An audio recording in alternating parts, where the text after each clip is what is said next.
Este é o Análise de Obras. E hoje nós vamos falar sobre o White Bear, o Urso Branco, o segundo episódio da segunda temporada. Meu nome é Henrique Oliveira. Meu nome é Francisco Parente. E nesse nosso diálogo haverá spoilers. Então, se você ainda não assistiu, vá assistir e depois volte para o nosso vídeo. Então, Francisco, eu assisti esse episódio e ele realmente se enquadra no que é o Black Mirror, na minha opinião, e que é aquela coisa meio lúgubre, aquela coisa meio que deixa a gente agarrado na cadeira, assim, né? Porque apresenta uma ideia que não é muito costumeira, mas ele tem uma pitada de algo diferente aí. Você sentiu assim ou você sentiu diferente? Então, eu senti, né? Porque é muito louco isso, né? Porque, tipo, esse episódio, na verdade, eles são dois episódios dentro de um só. Tem aquela trama da mulher presa, que tem as pessoas são caçadas, tem os caçadores e tem as pessoas que ficam só olhando, né? Que ficam filmando tudo. E que não fazem absolutamente nada, elas só filmam. Depois disso, a gente descobre que, na verdade, isso é um show de atrações, que você transforma a justiça num espetáculo. Pode dar. Que, diga-se de passagem, é o pulo do gato desse episódio. Porque, na verdade, quando vivenciei isso que você está narrando aí, me lembrou exatamente de San Junipero, que eu acho que é outro episódio fantástico do Black Mirror. A história vai sendo conduzida de tal forma que é uma historinha. De repente tem uma quebra que entra realmente para uma narrativa outra que explica tudo o que estava acontecendo. Mas eu não sinto que é dois episódios, é um episódio malandro. Você sente um episódio malandro ou você acha que realmente eles não souberam fazer o liga aí? Eu lembro que a primeira vez que eu vi esse episódio eu não tinha gostado muito dele. Eu lembro que a primeira vez que eu vi, fiquei meio apático, assim, eu não senti muito, porque eu acho que essa malandragem, porque eu acho que eu gostei tanto da primeira da história caçando. Você estava lá que nem pica-pau, assim, você estava indo na historinha, de repente, pum, não era nada disso. Eu falei, pô, que isso? Pô, do nada, quebrou pra mim a experiência, essa malandragem me pegou forte, mas eu quis voltar nele, eu acabei sugerindo pra gente. Mas assim, esse episódio ele é muito malandro, porque uma hora que ela tá fugindo, ela encontra aquela outra sobrevivente. Ela pergunta, mas como começou isso? Como que as pessoas chegaram a esse ponto? Ela falou, não sei. Talvez elas sempre tenham sido assim. É só uma radicalização do que elas já eram. De filmar uma coisa horrível e ficar assistindo. É só uma radicalização do que já acontecia. E depois você vê que não, que é um ambiente controlado ali. Mas eu gostei muito desse pulo do gato, assim, depois revendo. Porque, na verdade, acho que muitas pessoas achariam que isso é justo. Eu lembro que uma vez atrás, a gente conversando, aí você falou assim, mas qual que é o cerne? Qual que é o elemento central discursivo desse episódio? E eu acho que o elemento central, para mim, pensando assim, agora, eu diria que seria justiça. Você acha que o elemento central é justiça ou tem algum outro elemento aí? Não, concordo plenamente. Você está pegando uma pessoa que fez uma coisa horrível e punindo. Você... Só que punindo de um jeito assim muito louco, porque eu fico até imaginando no cara que escreveu essa narrativa. É uma sacada muito grande, não é habitual pensar desse jeito, de inventar um parque para fazer a pessoa repetir o que é isso, uma tortura. Você fez mal para a sociedade, agora você vai padecer e vai sofrer de uma forma cíclica e repetida. De certo modo, nossa mídia, ela coloca uma marca na pessoa que ela não consegue tirar nunca. Ela marca a pessoa, o cara é um assassino. E não tem redenção. Você acha que foi justa esse sistema judicial? Porque isso daí é um sistema em funcionamento, sistema carcerário para punir o outro, pelo mal que ele fez. Primeiro de tudo, você acha que isso é justo ou não? Você acha que funciona ou não? É até aquela coisa assim, a punição pelo exemplo. Então, tipo, se você não quer virar isso, não cometa crimes. Mas, por outro lado, já teve tudo quanto é tipo de punição e crime sempre existiu. Teve cadeira elétrica, teve fuzilamento, teve enforcamento, teve decepamento, teve de tudo e ainda tem crime. Eu tenho a impressão que, assim, que isso não é justo porque a pessoa, acho que ela não está pagando pelo que ela fez, no sentido de que, assim, tem um reconhecimento dela, porque o verdadeiro castigo seria a consciência. Você vai ficar preso e vai pensar no que você fez. Porque você não pode filmar uma criança sendo torturada até a morte. É um sistema que não prevê a redenção do outro, porque em alguma medida a pessoa ela teria que entrar nesse estado de consciência, ou não. Porque imagina o nosso sistema carcerário, quando ele prende a pessoa, é assim, você fez um mal para a sociedade. Então a gente tira você da sociedade por 10, 20, 30 anos, e nesse tempo você vai ser readaptado para ser posto de volta na sociedade. O que prevê essa readaptação? Que a pessoa vai se conscientizar? Que a pessoa vai falar, nossa, botei a mão na consciência, agora não vou mais fazer isso. Ou, puxa, como eu maltratei, como eu fiz um mal àquela família, àquelas pessoas. No meu sentir, esse negócio não existe, é uma mentira. Se alguém acredita nisso, é uma mentira. Porque quem é que foi para a cadeia e saiu de lá, mortificado pelo mal que fez, totalmente arrependido? Você acha que alguém sai assim depois de 20 anos de cadeia? Não parece muito mais uma escola de malandro? Ele vai lá para ser mais bandido do que ele já era? Eu não duvido que isso aconteça. De se redimir? Você acha que a pessoa ele entra nesse estado? Eu acho que ele pode entrar. Ele pode, mas você acha que acontece com alguma porcentagem de relevância? Eu acho que acontece, assim. É porque é aquela coisa, assim, né? Depende muito dos crimes que a gente está falando. Né? O crime ele é uma coisa muito vasta. Eu sei que muitas pessoas criticam o fato de, tipo, colocarem assim, o cara que roubou pão na padaria junto com, tipo, serial killer.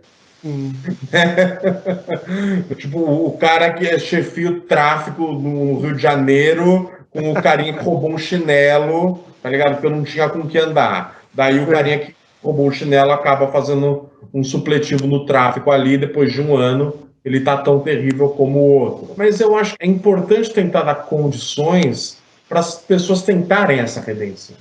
O cara ser de fato ser reinserido. Porque eu acho que eles, embora tenham cometido coisas horríveis, eu acho que dar essa segunda chance é o justo. Não pagar olho por olho. Assim, dar a segunda chance, na minha cabeça, você teria que tirar a pessoa.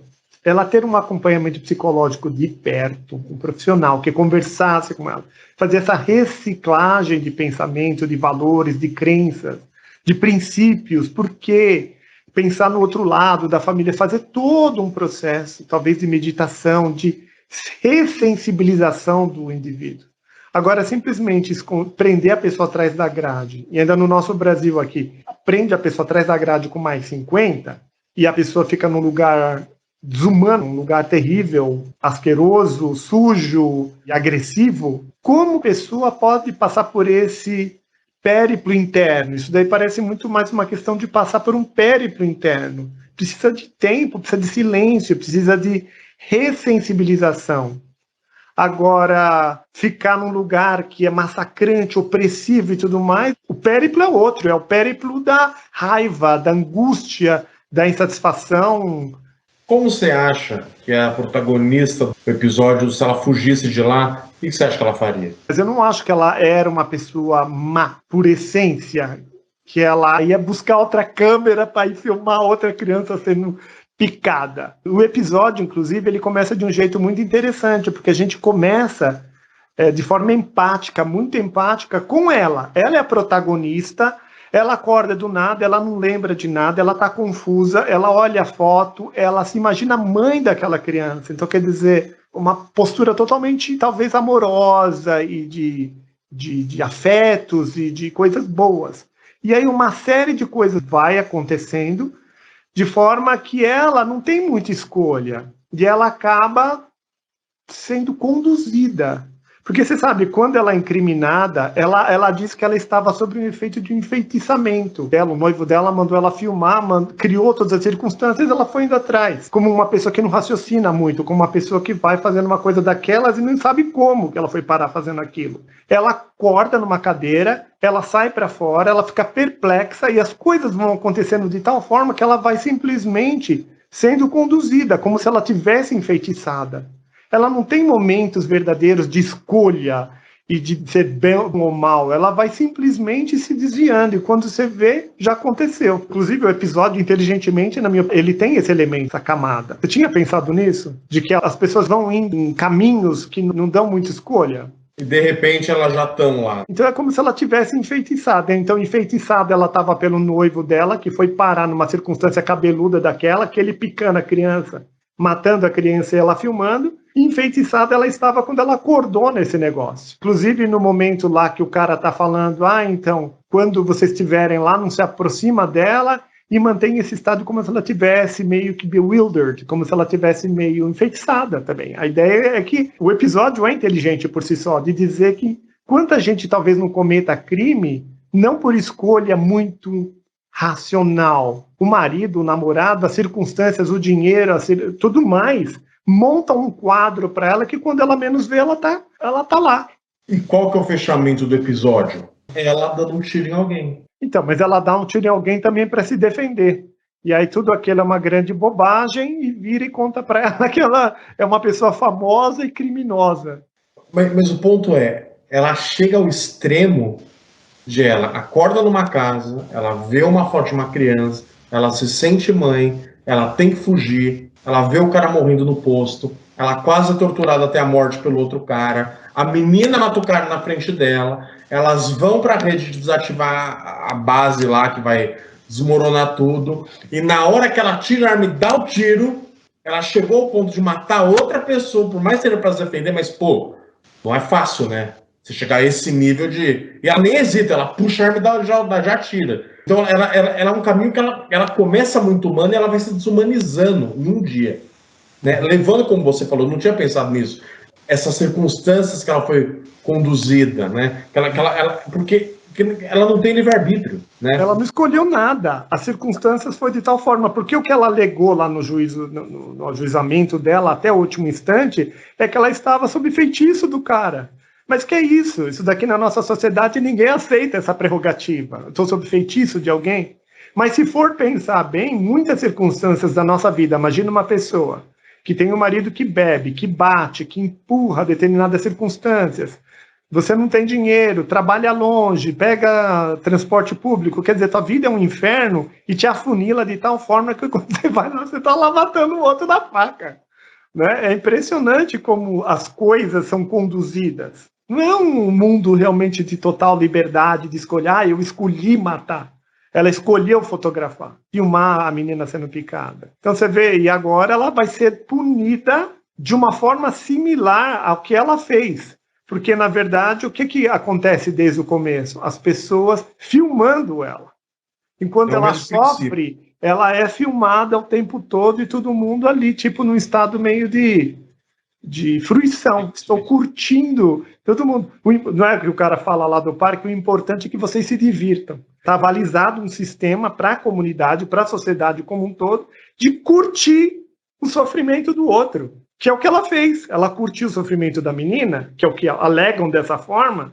Então agora a sociedade inteira está curtindo o sofrimento dela. Você vê, é uma questão meio de sadismo. É um sadismo estabelecido pela sociedade, carimbado, outorgado, com o juiz, com toda a sociedade, dizendo é assim que faz. As pessoas não se veem no mesmo lugar que ela, porque ela de fato viu a violência. E aquela violência com ela é uma violência simulada. Então a simulação da violência, ela é aceita. Não, eu posso filmar ela quase sendo torturada, mas eu sei que ela não vai morrer. Eu sei que ela não vai enfiar nela aquela furadeira. Eu sei que o tiro é de festim. Então tudo bem. Eu me diverti com isso, né? Mas não é interessante ver que existe também dentro do processo ali esse prazer de ser real a dor dela. Não é um teatro, está todo mundo, todos os atores e atrizes, eles estão atuando. Ela está vivendo, ela está direto em contato com a emoção. Então, quando as pessoas assistem reality show, existe um certo prazer de ver o outro naquela angústia real. Primeira coisa que me veio à mente quando eu entendi esse episódio foi de imaginar o prazer na Roma antiga do pessoal, os gladiadores se matando, abre os leões, lá saem os leões e come, arranca o braço do cara. Sabe, uma coisa assim, um prazer sádico. E do ser humano, existe esse prazer sádico de arranca o braço do outro. Ao mesmo tempo que existe um rompante, existe alguma coisa assim inusitada, existe um prazer. Então ela estava sofrendo de verdade nas emoções, em contato direto com as emoções dela, e o pessoal, ai, que legal, e foto, filma, se assassina! Joga tomate nela, né? O que você acha dessa história? Os romanos assistindo os gladiadores com os leões e os animais retalhando, enfiando a faca no outro e o sangue escorrendo, assim. Eu acho que é que nem aquela menina fala pra ela, né? Eu acho que eles sempre foram assim. A gente só tá vendo uma radicalização. Agora a gente né? Pode ver pelo celular, pela televisão, mas a gente sempre gostou de ir na praça pública e ver a bruxa sendo queimada. Vivo. É bruxa, sai todo mundo lá. Esses apedrejamentos ou esses lixamentos em praça pública, o que é isso? É um ser humano se manifestando tal e qual. Ele se sente correto, é que nem o outro. Matou minha filha, matou meu filho, cadeira elétrica nele. Então, a primeira vez que eu vi isso em filme americano, eu fiquei muito indignado com a questão de ver, por exemplo, a família do outro lado do vidro. Pelo menos nos filmes que eu assisti, eu vi muito isso. O cara vai morrer, coloca lá o negócio, vai ser eletrocutado, e a família... sabe? A família vai assistir, né? Vai assistir e um regozijo. A loucura do negócio é o regozijo do outro e não a dor. Agora você me compensou. Alguma coisa você compensou. Meu filho talvez você não devolva. Minha filha talvez você não devolva.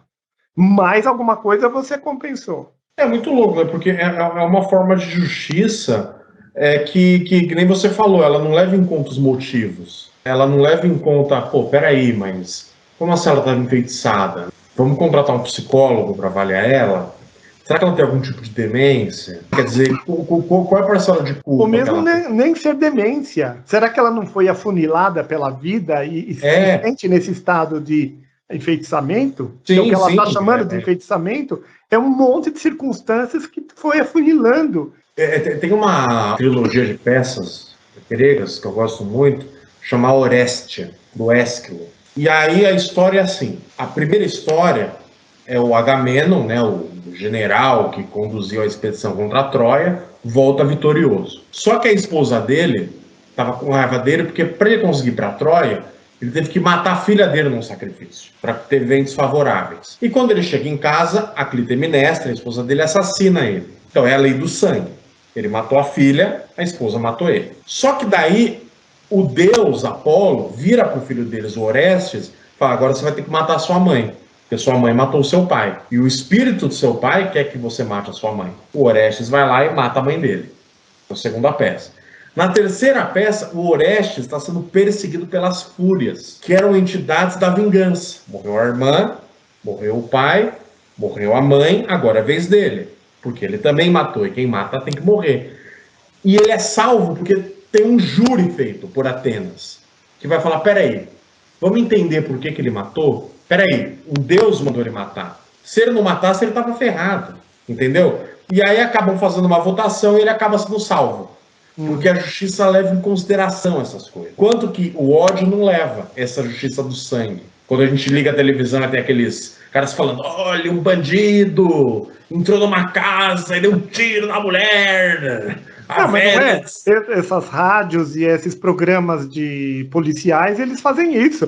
É dramatização e vingança muito pronta. Ninguém está disposto a querer entender a lateralidade das circunstâncias. As pessoas querem o sangue já. Sabe? Diretas já para a questão, né? Alguém te ofende, você tem que ofender duplamente, né? Então eu sempre lembro muito da minha questão de meditação, que é essa que eu vivo há alguns anos, que o treino é muito grande no sentido: você me ofendeu, você me jogou um barril de gasolina, eu vou jogar 2 em você. Quando eu jogo 2 em você, você vai jogar 4 em mim. Eu vou jogar 8 em você. Então a questão, ela é meio que progressão geométrica.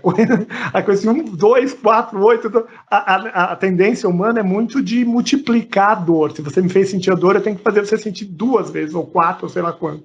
E nessa minha questão de meditação, o treino é assim: corta o ciclo. Você está vendo que começou, né? Você me jogou um barril de gasolina em cima e tocou fogo. Eu preciso cortar o ciclo aqui, porque se eu continuar, esse negócio vai espiralar e vai ficar uma coisa insuportável, nós dois vamos nos queimar e vai ser uma desgraça. Então, corte o ciclo. Então, a ideia do karma é mais ou menos assim, né? Que você vai multiplicando e vai ficando numa coisa impossível, numa teia de aranha que não tem fim. Então, corta o ciclo. Qual ser humano recebe um tapa na cara, não que dê a outra, mas que pelo menos fala: não, já levei o tapa na cara, deixa eu ir lá e me encolher no canto, me recuperar e pronto, vamos cortar esse. Não, a tendência é você me der um tapa na cara. Ah, meu amigo, agora você vai ver. Esse é muito humano. O humano é muito assim. Então essa reflexão mais filosófica, mais de busca de desenvolvimento pessoal e espiritual, ou de corta ou quebra do ciclo, ou saída desse ciclo. Quem pensa assim? Talvez essas escolas místicas, mas mesmo quem está lá dentro, porque eu estou lá dentro, eles não conseguem, não é fácil. Essa coisa humana de me dar um tapa na cara, agora você vai ver, tacar, eu pegar uma arma e tiro. Geralmente a multiplicação é muito grande. Então essas brigas de bar acontecem muito assim. O cara faz uma ofensinha, xingou a mãe do outro, o outro já pega a arma e já mata. Já vai de 0 a 1000 em 1 segundo. Quebra do ciclo. Você acha que o ser humano já está pronto para essa quebra do circuito do mal? Porque isso daí é um circuito do mal. Porque ele espirala para o mal, ele espirala para queima total. Eu acho que a gente nunca... Assim, é claro que eu acho que uma vida civilizada, né, não tão violenta, e nem no mundo grego, né, que você tinha que certamente você ia acabar entrando numa guerra, ia ter que enterrar uma lança na garganta do cara ali a meio metro de você. Eu acho que isso segura um pouco algumas ondas, assim, sabe?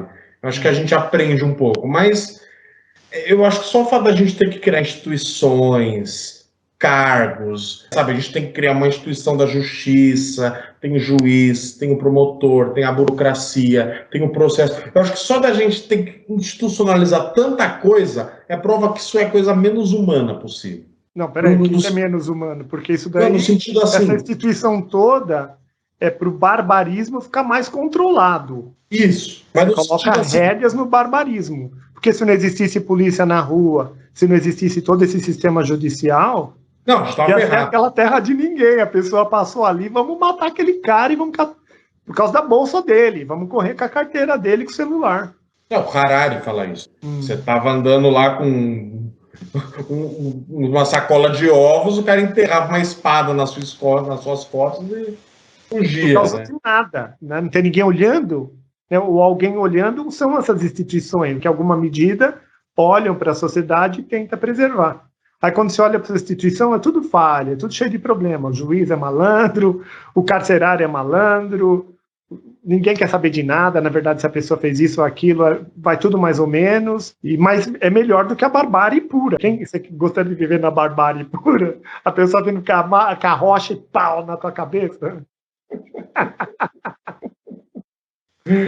Não, de jeito nenhum.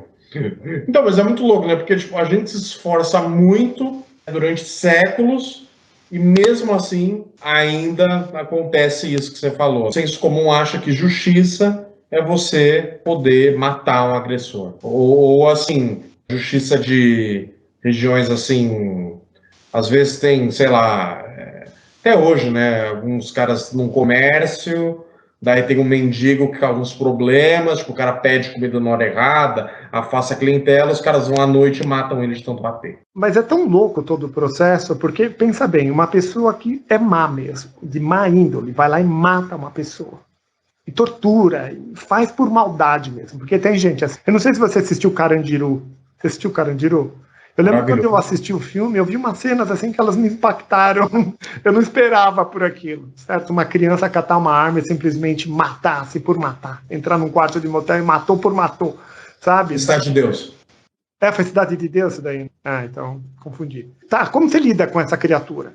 Com esse menino que simplesmente entrou num motel, simplesmente por capricho pessoal, vai lá e mata o outro. O que você faz com isso? Você tira ele da sociedade e põe atrás das grades para que ele seja reparado. Mentira, não é reparado. Tira ele por 20, 30 anos para que ele possa ser devolvido à sociedade, porque agora dá para confiar nele. Mentira, não dá para confiar nele. Você confia menos nele. Você ficou 20 anos lá dentro, aí você não confia mesmo.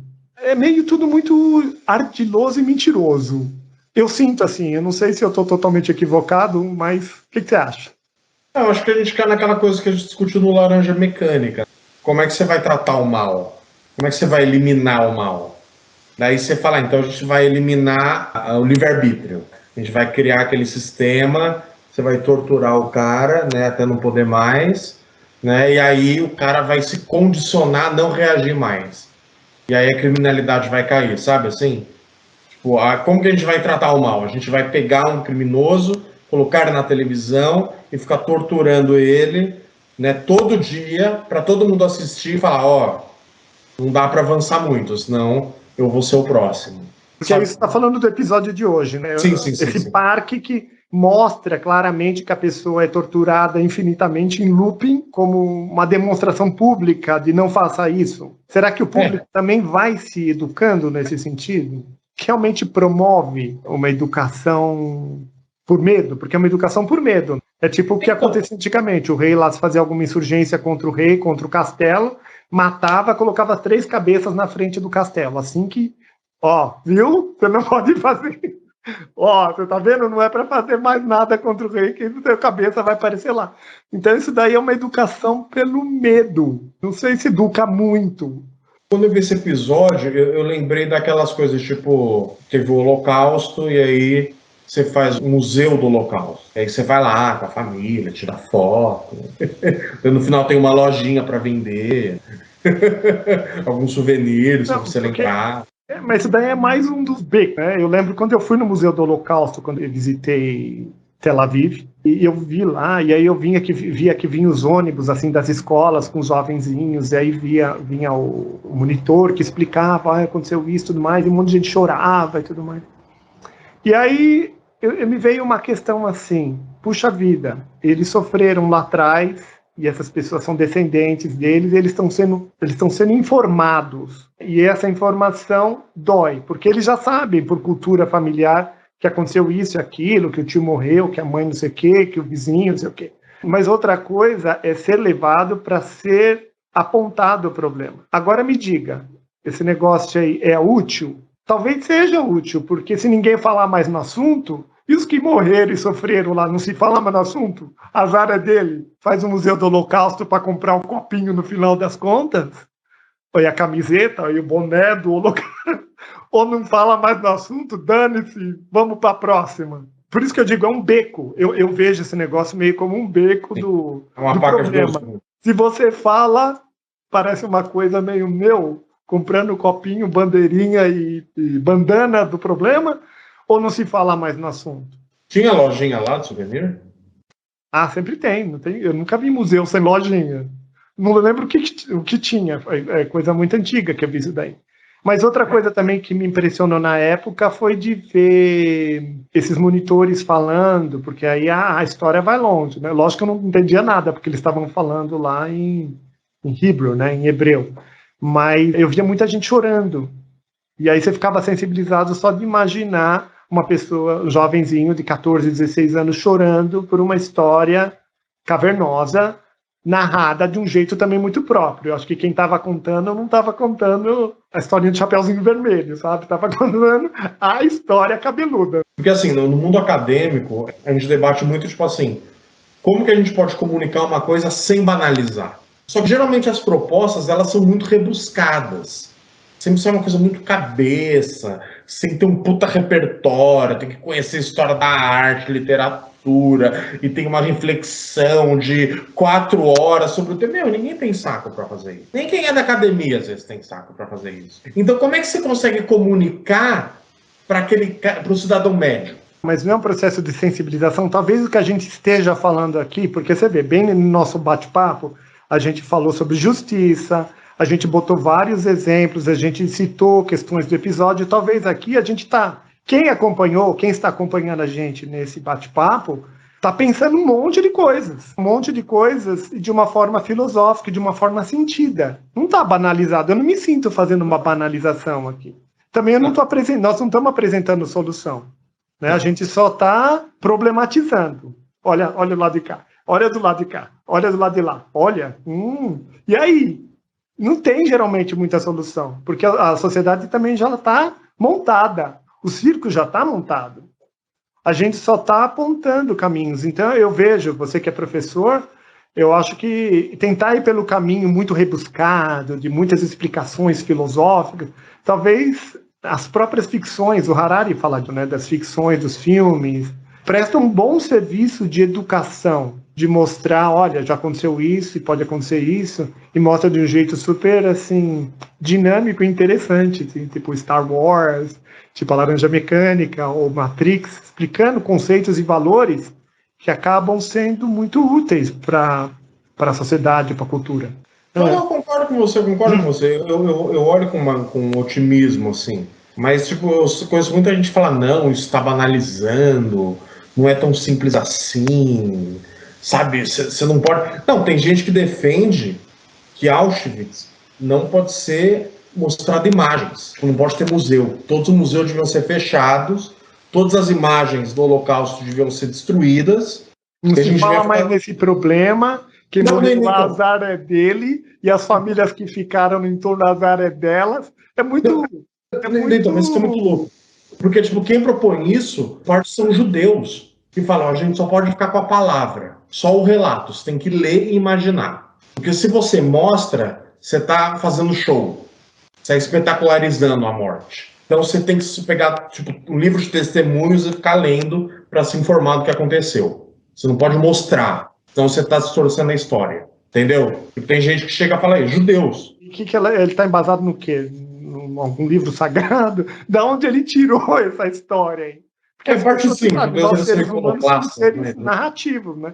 Você vai por qualquer onda. Se você surfar nessa onda, você vai nessa onda. Se você vai naquela, você vai naquela. As pessoas falam, não pode mostrar imagem porque vai banalizar. Mas se você contar a história, a narrativa, do jeito X, Y, Z, você está indo bem. Você está fazendo a coisa certa, divina, que Deus mandou. Pura narração, né? Lá vem alguém, eu falo isso, daqui a pouco eu saio na rua aqui, pessoal joga tomate podre em mim. Então, pessoal, vocês que estão aí do outro lado, que acompanharam o nosso bate-papo, o que vocês acharam? O nosso bate-papo ajuda a raciocinar, ajuda a levar a outras formas de ver o mundo? Ou não? A gente está banalizando? Diga aí, quero saber a opinião de vocês, hein? Bom, pessoal, então espero que vocês tenham gostado. Curta o canal, compartilhe, comente, para a gente também saber o que vocês estão pensando de tantas questões que a gente colocou aqui. E até o próximo vídeo. Valeu, pessoal. Tchau. Tchau, tchau.